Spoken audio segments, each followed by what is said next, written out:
puasa yang kebetulan kalau saya beranggapan adalah jadi seolah-olah saya dibilang jadi kayak PR-nya puasa nih gitu ya, atau PR-nya IF. Tapi sebenarnya saya cuma mengatakan bahwa puasa itu adalah sebuah metode yang sederhana yang bisa dipakai oleh masyarakat di Indonesia karena kita di Indonesia punya asosiasi terhadap puasa yang menguatkan hati karena mayoritas kaum muslimin dan muslimah terpapar dengan ibadah puasa di bulan Ramadan. Dan ternyata puasa tidak hanya memberikan kesehatan secara keimanan tapi juga memberikan kesehatan secara keimunan gitu. Nah jadi masuk lewat situ menurut saya jadi aman. Dan kebetulan kalau pendekatan diet kan ada pendekatan misalnya nggak boleh makan ini, nggak boleh makan itu disebut namanya dietary restriction.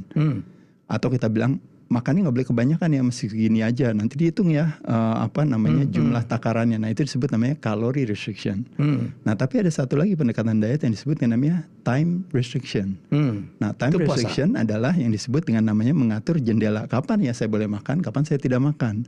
Nah itu adalah yang paling ampuh menurut saya. Karena ngajarin orang jangan makan itu susah. Tapi cukup dengan bilang misalnya, yuk kita atur yuk, kamu makannya hanya di antara jam segini sampai jam segini. Atau paling gampang saya ajarkan misalnya, ya udah deh nggak usah makan pagi, langsung aja makan siang. Atau kebalikannya, ya udah nggak apa-apa kamu normal aja biasa, tapi jangan makan malam.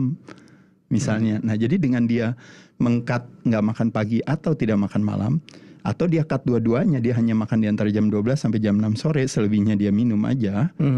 Nah pada saat itu dia mendapatkan kebermanfaatan yang luar biasa. Karena mendadak tiba-tiba persentase jendela makan dia yang tadinya 70%, mendadak tiba-tiba jadi tinggal 30%, bahkan tinggal 20%. Nah jadi kalori defisit yang diharapkan, artinya jumlah makanan atau racun yang masuk itu jadi mendadak berkurang, itu menjadi sebuah konsekuensinya. Ini